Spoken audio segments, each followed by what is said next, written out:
हारून साहब बहुत शुक्रिया हमारे साथ हमारे प्रोग्राम में आने के लिए। हारून साहब, क्या इमरान खान साहब एक बार फिर बहुत ज़्यादा रिलाई कर रहे हैं इस्टेब्लिशमेंट पे? ये जो अभी जनरल साहब ने बात की कि जिस वक्त हुकूमत में थे तब भी रिलायंस बहुत ज़्यादा डाल दी थी इस्टेब्लिशमेंट के ऊपर, और अब अपोजिशन में भी शायद वो उधर ही इन्हिसार कर रहे हैं, क्या ऐसा है? नहीं, रिलाई नहीं कर रहे, बात कर रहे हैं। उन्होंने जो प्रेस कॉन्फ्रेंस की, उन्होंने क़यादत के बारे में कोई बात नहीं की, एक शख्स के बारे में बात की, और उन्होंने बात करनी चाहिए इस्टेब्लिशमेंट से, बल्कि सियासी मुखालफिन से भी करनी चाहिए, अमेरिका से भी करनी चाहिए। मैंने पहले भी आपसे अर्ज किया था कि अमेरिका को सिर्फ आपको एक बात बतानी है कि हम आज़ाद खारजा पॉलिसी चाहते हैं, लेकिन आपके खिलाफ कभी इस्तेमाल नहीं होंगे। और आलम इस्लाम में अगर एक्सट्रीमिज्म फैल रहा है तो हमें भी उस पर तशवीश है, और अफगानिस्तान में अमन हो और एतदाल आए तो हम भी यही चाहते हैं। इसलिए कि अफगानिस्तान में अमन आएगा तो पाकिस्तान को तो साजगार है वो, बल्कि ये कि अफगानिस्तान को जितना साजगार है उतना ही हमें साजगार है। तो कोई मेरा नहीं ख्याल कि वो रिलाई कर रहे हैं। वो इतनी कशीदगी हो गई है, इस कशीदगी को कम करना चाहिए, उसके लिए और भी इक़दाम करने की ज़रूरत है। और मेरा नहीं ख्याल कि वो अगर नरमी इख्तियार करेंगे तो उन्हें नुकसान होगा। मेरा ख्याल है कि नरमी इख्तियार करने से उन्हें फ़ायदा होगा। और रिलाई करने की उन्हें ज़रूरत क्या है? एक सर्वे में उनके 51% वोट हैं, एक में 52 हैं, एक में 58% वोट है। परेशानी तो नून लीग को लाहक है और पीपल्स पार्टी को लाहक है। बल्दियाती इलेक्शन कैंसिल कर दिए हैं, और इलेक्शन अगर नहीं होते, जिसके लिए इमरान खान साहब को कोशिश करनी चाहिए, तो स्टेबिलिटी नहीं आ सकती। मिनिमम ये है कि इलेक्शन की तारीख का ऐलान कर दिया जाए। पैसा इन्वेस्ट नहीं हो रहा, या बाहर जा रहा है, या ज़्यादा प्रॉपर्टी में कुछ लग गया, कंस्ट्रक्शन भी रुक गई है, आधी सीमेंट की फरोख्त रह गई है। ये बड़ी खतरनाक सूरत हाल है। इसमें आउट ऑफ बॉक्स कुछ फैसले करने पड़ेंगे। इकोनॉमी के बारे में मैं कह रहा हूँ। हारून साहब, अगर बातचीत तो हो रही है, फिर आपको क्या लग रहा है किस हद तक बात आगे बढ़ी है, कितनी कामयाबी की उम्मीद है? अभी हम कह नहीं सकते, लेकिन ये बजाय खुद एक कामयाबी है कि बातचीत हो रही है।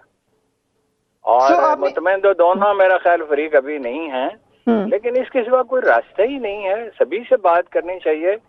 इस कशीदगी में, जिसमें हर फरीक दूसरे की तदफीन चाहता है, इसमें तो पॉलिटिक्स एक कदम भी आगे नहीं बढ़ सकती। गोल दायरे में घूमते रहेंगे, जैसे बनी इसराइल सहरा में 40 साल पड़े रहे। ये तो कोई हल नहीं है ना। आफ्टर ऑल आपको मुज़ाकरात ही करना होता है। इमरान खान की हुकूमत आ जाए तो राना जनाउल्लाह ने कह दिया हम टिकने नहीं देंगे, यही भी कहा मारेंगे उनके वर्करों। तो ये तो कोई हल। इसी तरह एहतसाब का मामला है, भाई एहतसाब अदारों को करना चाहिए, वजीर आज़म नहीं एहतसाब करता। हारून साहब, हमारे प्रोग्राम में आपने बताया था कि मियां नवाज शरीफ साहब के 3 मुतालबात हैं: केसेस का खात्मा, इलेक्शन लड़ने की इजाजत, और ये कि पंजाब हुकूमत तब्दील की जाए। कोई पेशरफ्त तो नजर नहीं आ रही है इन मुतालबात पर। नहीं हो सकती ना, वो तो पंजाब हुकूमत है। इनफैक्ट वो ये कह रहे हैं मुझे वजीर आज़म की कुर्सी पे बिठा दें। वजीर आज़म की कुर्सी पे तो आप अवामी तायद से बैठ सकते हैं ना। देखिए, जिंदगी दूसरों की खामियों पे नहीं, अपनी खूबियों पे बसर की जाती है। अपनी मता पे आप गुजारा करते हैं। आप पड़ोसियों से कर्ज लेके या फेवर लेते जिंदगी में, आदमी कर्ज भी लेता है, फेवर भी लेता है, लेकिन उस पर जिंदगी तो नहीं ना बसर होती। तो नवाज शरीफ साहब के मुतालबात मैंने तो ज़ाहिर माने जा सकते ही नहीं है। ये है, इमरान खान ने कह दिया है कि भाई वो आ जाएं तो मुझे क्या है, आ जाएं। मतलब ये नहीं कहा मुझे एतराज नहीं, लेकिन दरअसल तो ये कन्वे कर ही दिया कि आ जाएं, और ठीक है वो आ जाएं। ठीक है ना जी। आपको बाज़ औक़ात रास्ता देना पड़ता है अपने असल हक को हासिल करने के लिए, या स्टेबिलिटी के लिए, मुल्क के मफाद के लिए।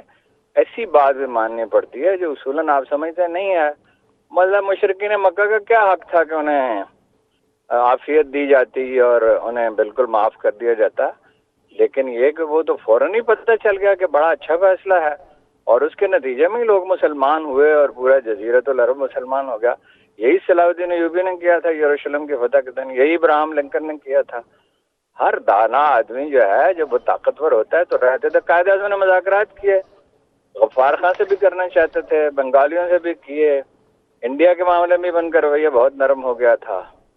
तो ये तो आपको मुल्क में इस्तेहकाम, अमन चाहिए होता है, इस्तेहकाम चाहिए होता है, उसके बगैर तो तरक्की नहीं हो। तरक्की क्या?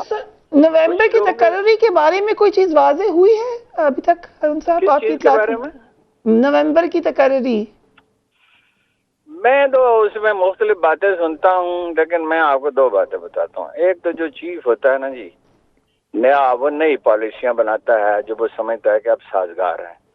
دوسرا یہ پاکستان کی خاص نوعیت ہے، اس میں کوئی چیف ڈیپینڈنٹ تھوڑی ہوتا ہے حکومت پہ، حالانکہ وہ تو پیچھے ہٹنا چاہیے، فوج کو بتدریج سول اداروں کو مضبوط بنانا چاہیے۔ دنیا میں ترقی تو جب بھی ہوئی ہے تو سول اداروں کے بل پہ ہوئی ہے نا، یہ تو اسٹیری رائٹ پہ تو آپ کسی کو نہیں زندہ رکھتے نا، آپ اس کی علاج کرتے ہیں۔ تو وہ یہ مسئلہ اتنا سنگین ہے نہیں فائنل انالیسس میں جتنا بنایا جا رہا ہے۔ ایک کلیکٹو میموری ہے ادارے کی، اور وہ مطلب یہ جنکیانی صاحب بنے تھے تو پیچھے ہٹ گئے تھے نا، بعض چیزوں میں مداخلت بند کر دی تھی، اور جتنی بات کرتے تھے شائستگی سے نرمی سے کرتے تھے، اور خون کے راستہ ہے۔ آپ سول اداروں کو مضبوط بنائیں، سسٹمز ڈیولپ کریں، آپ نے ایف بی آر کو ٹھیک کرنا ہے، پولیس کو ٹھیک کرنا ہے، عدلیہ کو، پٹوار کو، آپ نے انڈسٹریلائزیشن کرنی ہے، آپ نے کیپٹل کی فلائٹ روکنی ہے۔ یہ کیسے ہوگا؟ اتنی تلخی، اتنی کشیدگی کیسے ہوگا؟ آپ کی فیکٹریاں لگ گئی بنگلہ دیش میں، ملائیشیا میں، چین میں، یہ سلسلہ جاری رہے گا، جتنا جو پیسہ قوم کے پاس آئے گا وہ باہر چلا جائے گا، یہ تھوڑی ہوتا ہے۔ یہ جو تمام باتیں کی ہیں ہارون رشید صاحب نے، علی امان صاحب، ہارون رشید صاحب سے ایک بہت ضروری بات۔ جی ضرور ضرور فریا جی بلوچ صاحب، فریا اگر موقع دے تو میں ہارون رشید ہمارے بھائی ہیں، میں ان کی بہت زیادہ قدر کرتا ہوں، اور جہاں تک پی ٹی آئی کا تعلق ہے اس میں ان کی انپٹ بہت ہی امپارٹنٹ رہی ہے آل تھرو۔ میں ان سے دو سوال پوچھنا چاہتا ہوں۔ کیا عمران خان، ہارون رشید صاحب یہ بتانے کو تیار ہے، کیا Imran Khan across the table بیٹھنے کے لیے، بات چیت کرنے کے لیے تیار ہے؟ کوئی ایسی انفارمیشن ان کے پاس ہے؟ عمران خان نے آج تک کبھی بھی یہ نہیں کہا کہ وہ بات چیت کرنے کے لیے تیار ہیں اور حکومت کے ساتھ بیٹھ کے بات کرنا چاہتے ہیں، پہلی بات۔ دوسری بات، یہ جو نواز شریف کی مطالبات کی بات آئی، یہ مطالبات ہم نے تو کہیں پر نہیں پڑھا کہ انہوں نے کہا مجھے وزیر اعظم بنا دیں یا مجھے واپس آنے دیں یا میرے کیسز وڈرا کر لیں۔ یہ اندرونی اگر بات ہے تو اوپن میں نہیں ہے، پبلک کو معلوم نہیں ہے یہ مطالبہ کہاں سے آیا۔ میں نے تو کسی اخبار میں نہیں پڑھا، نہ کسی ٹی وی چینل پہ سنا۔ تو اگر ہارون بھائی کو جی اگر اجازت دے دیں جنرل صاحب تو ہارون صاحب اس کو رسپونڈ کرنا چاہتے ہیں۔ جی ہارون صاحب۔ سر ہم اپنا افواہوں پہ نہیں بات کرتے یا کیا سرائیوں پہ تبصرہ نہیں کرتے، ہماری معلومات یہی ہیں، اور بالکل قریبی ان کے ذرائع سے ہیں۔ کرے نا جی، وہ جی کرنی چاہیے، بہت ٹھیک کہہ رہے ہیں آپ، بات کرنی چاہیے۔ میں تو اس وہ بولے نا ہارون بھائی، وہ بولے، وہ سب سے پاپولر لیڈر اپنے آپ کو کہتے ہیں۔ میں تو پاپولر لیڈر کی بڑی ذمہ داریاں ہوتی ہیں، میں تو انہیں ذاتی طور پہ بھی مل کے کہا ہے جو آپ کی پالیسی ہے دبا کے رکھنے کی لوگوں کو، یہ کبھی تاریخ انسانی میں کبھی اس کا کوئی فائدہ کسی کو نہیں ہوا ہے۔ آپ کو اپنے آپ کا پتہ ہی کریکٹر کا آدمی کا چلتا ہے کہ مخالفین کے بارے میں اس کا تحریک نہیں کرنی چاہیے، بات کرنی چاہیے، ڈائریکٹ اگر شروع میں نہیں ہو سکتی تو انڈائریکٹ کرنی چاہیے۔ میں تو آپ سے اگری کرتا ہوں اس بات پہ۔